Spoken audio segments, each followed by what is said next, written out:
Hey everybody, I'm Zach. And I'm Jesse. And you're watching the Patreon bonus stories. All right, the first one here is Waymo. I know that you probably like, well, we heard about Waymo last week in Italy. I saw this video from Waymo. Let's just play it. There was one Waymo ride, I believe it was like a Saturday or Sunday morning.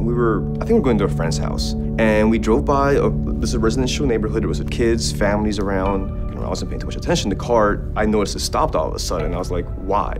A child had run out from between some cars onto the road. And the car noticed it and stopped faster than I could have ever reacted.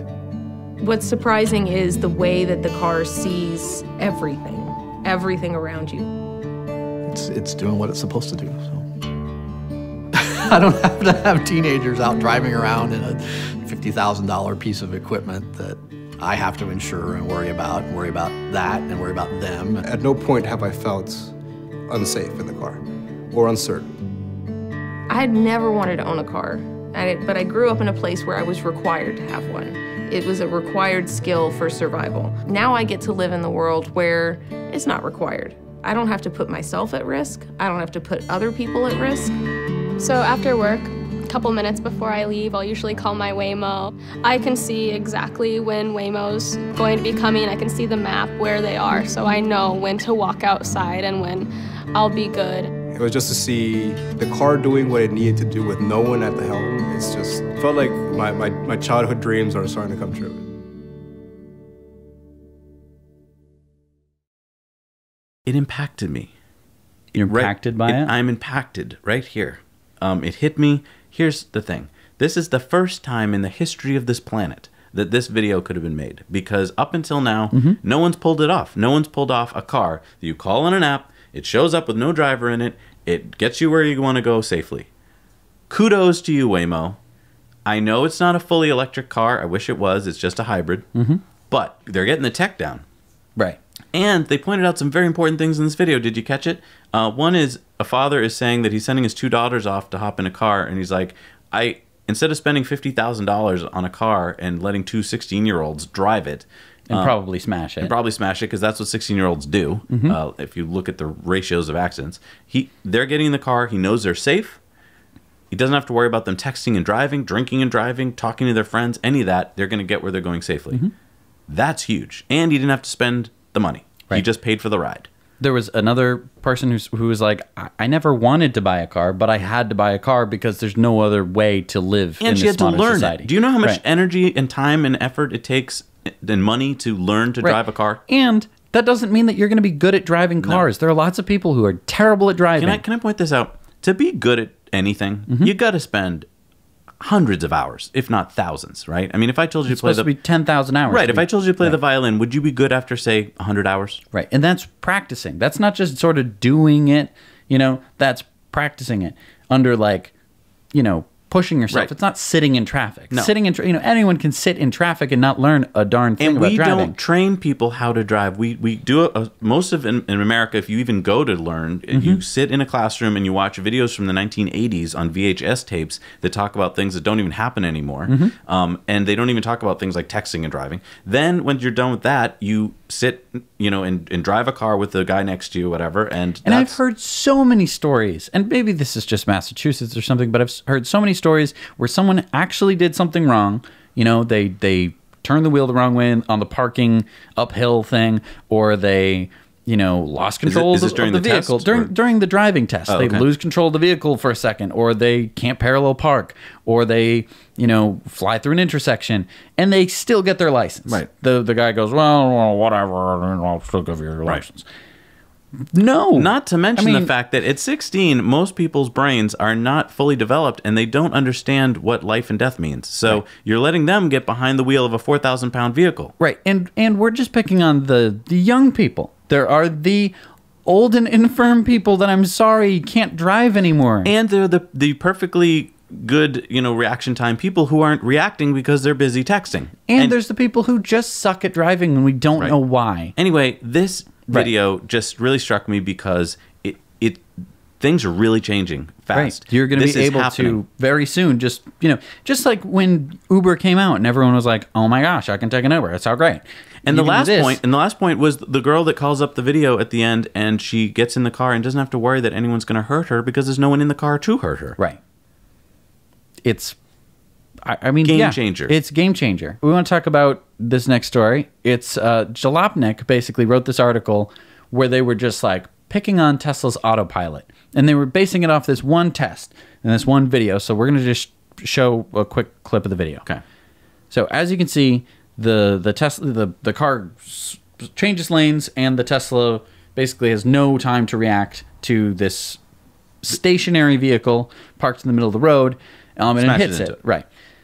Now, this is how autopilot works. I mean, the system was not designed to handle this situation. Right. And the Jalopnik article acts as if it was supposed to. Right. And they're like, oh, they say that you're supposed to have your hands on the wheels.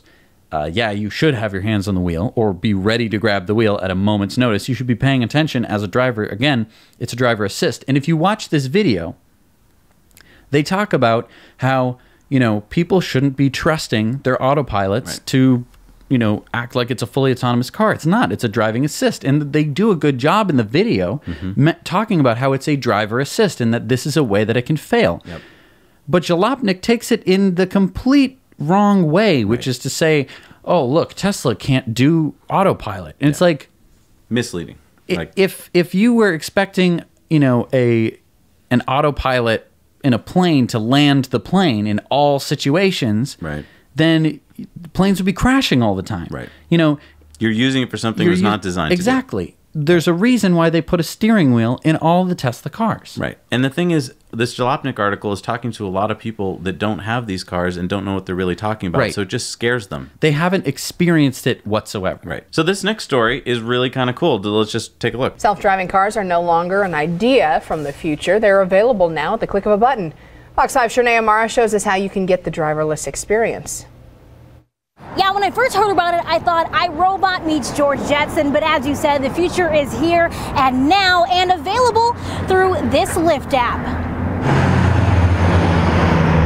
Have you ever wondered who's driving on the road with you? Parents, teenagers, or what about computerized self-driving cars? That really shocked me. I didn't know that was like an option. Well, according to Lyft, it is. During the week of CES, they partnered with auto tech company Aptiv to give 400 self-driving rides. Then in May, they expanded with a pilot program. I feel like it's inevitable, and I think it's really cool. She's not the only one who likes having the self-driving car option. Lyft got an average ride rating of 4.99 of 5 stars with those cars. I think it'll be amazing, though. It'll be real cool. These type of rides are optional, but they aren't available everywhere in the valley. Officials from Lyft say the most high demand for self-driving rides are on the Strip, where opinions were pretty mixed. That's not normal. People are supposed to drive cars. That's what we're supposed to do. You got to be the first to try that out. Technology goes wrong sometimes, and no, I just wouldn't feel safe. But Lyft says safety comes first, which is why they have human operators in every self-driving car in case of emergency. It's safe, because I like my life. But then again, yeah, that's kind of cool though, to have a car that's driving on its own. I never seen that personally. And for the Live Vegas program, by the end of the year, they'll have a fleet of 30 vehicles right here in the valley. Reporting on the Strip, Shanae Amara, Fox 5 News, local Las Vegas. So a few of the sentences from this kind of pulled at me here. First of all, just give them a break. This is Las Vegas. They're on the Strip. Oh, no. First of all, I want to be positive. First, the takeaway that I first got from this is that, can you imagine this story running 1 year ago? No. Well, I mean, it couldn't have run. First of all, it couldn't have. But if it did, I mean, you could tell that the reporter was already like, wait a minute, what? Right. This is like the Jetsons. She was like... Because it's crazy for her. She can't, this is like science fiction a year ago. Now it's actually science. And there was a couple sentences in there from a couple of the people. One was that the woman who said, humans were supposed to drive. This isn't right. And I was like, really? So when humans evolved, that's what we are here on Earth. Destined. We're on Earth. We were destined to drive. To drive cars. There were these cars sitting. Because you know that throughout human history, we've been driving cars. We've had cars. Right. And it was a symbiotic relationship. I mean, what is she talking about? I don't know. I mean, Darwin did not talk about this. Do you think that if we went back a couple hundred years, people would have said, but people were made to ride horses? So anyway, I think that what she's saying is that, like, She's just, again, it's just this, It's like, change. I'm not used to this. I'm not this used is to it. change. Right, just say that. I'm not going to used come to it. up with a reason Right. why it's wrong. And then another woman said, technology goes wrong sometimes, and so I'm not going to trust a car that's driven by a computer. Right. And it's like, humans go wrong sometimes. Humans go wrong all the time. Right. Computers very rarely actually go I've wrong. seen so many near misses on the roads. And in fact, recently. do you realize how much you're relying on computers when you drive a car? Right. Like, all the lights are controlled by computers. All the things in your car are controlled by computers. Right. That other guy's car is controlled by a computer too. So like, the internet is controlled by computers. Right. And if the internet went down, there would be a big problem. So if you're in Vegas, maybe you'd like to partake in this. What? Right. Maybe you meet someone in one of these autonomous lifts and you want to get married because it's Vegas, so you can get married autonomously. So you have a chance here. They're going to pick a winner on June 30th. You're going to be in an autonomous bus like this one, and you're going to have an autonomous wedding. I mean, it could be the first autonomous wedding. You're not excited? You want to have an autonomous wedding? No. No? I mean, first of all, it's in Las Vegas. That's a big no for you. For me, no. Okay. And then, you're in this like... But AAA is calling it the wedding of the future. It's really not at all. The wedding of the future. It's not. It has nothing Everyone's to do... going to get married on autonomous buses in the future, Jesse. It's like... I feel this is how people are going to get married. This is like such a 50s thing to say, the wedding of the future. Like, they would do this in the 50s and you'd all be... I don't know. What do they think was in the future in the 50s? Jetpacks. Getting married on jetpacks. I mean, it's just... I don't know. It's so... Well, it's really cool, though. Yeah. So far, 23,000 people have hopped on these free buses since they debuted. And I think AAA is doing this to, get people interested in us talking about it. So we're talking about it. So go take an autonomous bus. You don't have to get married on it. We talked about it. That's all that matters. Here's a story. We were kind of debating whether to put it into the Test Time News. It's a little political, but I feel like it's pretty apolitical from my perspective. So here's the story. Yeah. So the DNC, that's the Democratic National Committee, they voted on June 9th to ban donations from fossil fuel companies. So yay! Because I mean, fossil fuel's no good, right? Right. It was a resolution by Christine Pelosi. She's the House Minority Leader Nancy Pelosi's daughter.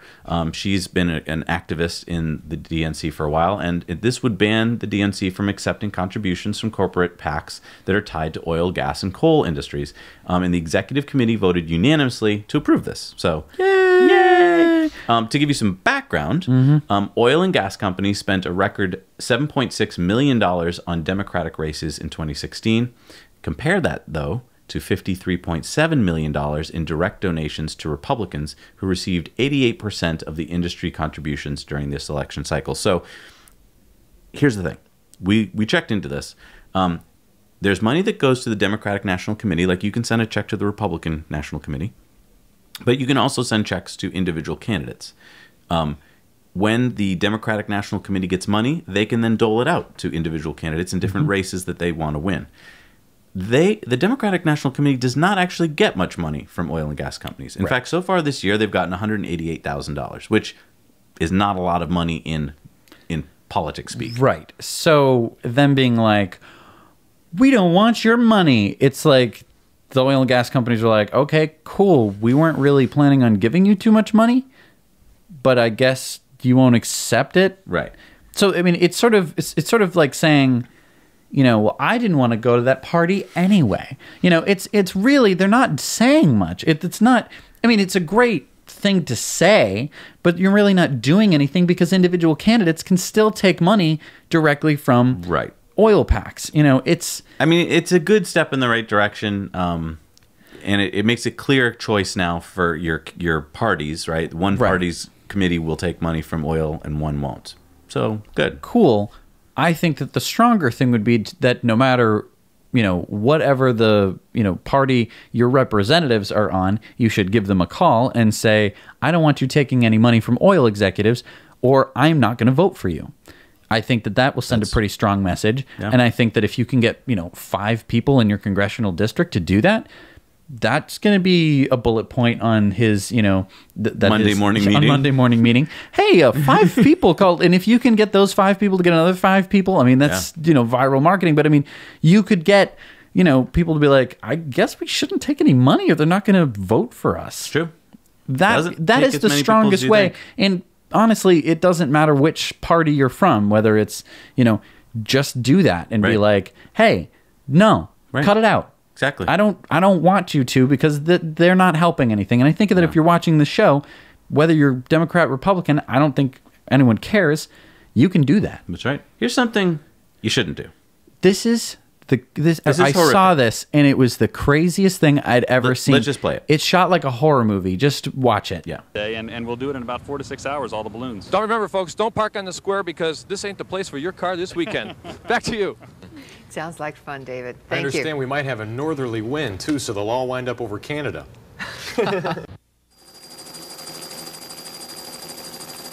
Ladies and gentlemen, live from downtown Cleveland, it's Big Chuck and Little John in front of the biggest happening around. Okay, thank you, John. And we have a real story to tell you. This is not, we're not making this up, it's really happened. Mary Ellen bought 2 bunches of balloons to give to John and I here. She came down, and one of the bunches of balloons she had tied to her watch.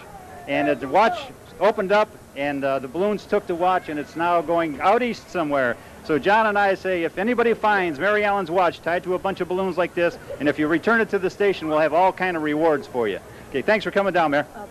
Who do you have there, John? What is your name? Tanya Pugh. Okay, Tanya, show everybody what you have on your hands there. What are those? Let's tape bandages. Okay, and what are they for? They're for getting away from sores from your hand. Okay, did you get any blisters? Yeah, 3. Are you having a good time? Yeah. Are you tired? Yeah. Okay. Okay, Chuck, as you can see, they're going strong. They're blowing them up. I still think they have the record. Back to you, Chuck.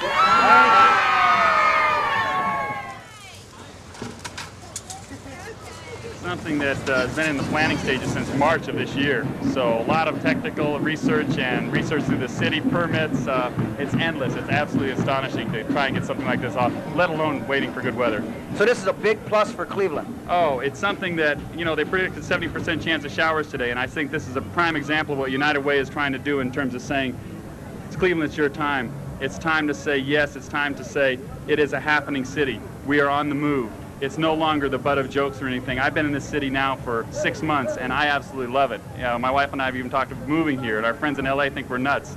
But it is a wonderful place. If I had money to invest, this is where I'd be invested. Very, very good. Thank you. Thank you. Okay. Now, we were just talking. 10, 9, 8, 7, 6, 5, 4, 3, 2, 1. Here Take they go. away, lift off. Amazing. And the far end is up, and there they go, John. The Guinness Book of World Records has just been broken in Cleveland.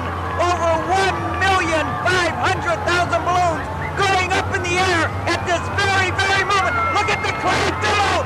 We did it! We did it, John. There it goes. It's completely covering the terminal tower. Look at that. I want to sing up and away. It is awesome, ladies and gentlemen, to actually be down here and see the multi-colors that are going up in the air at this moment. We did it, John. This is it. Let's do it for Cleveland.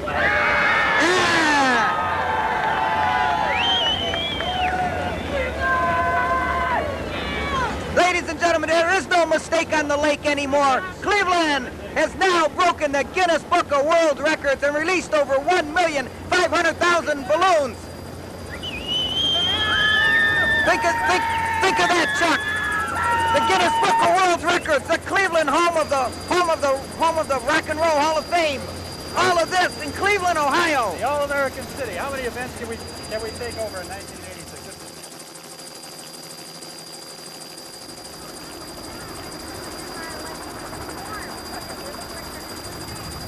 Yeah.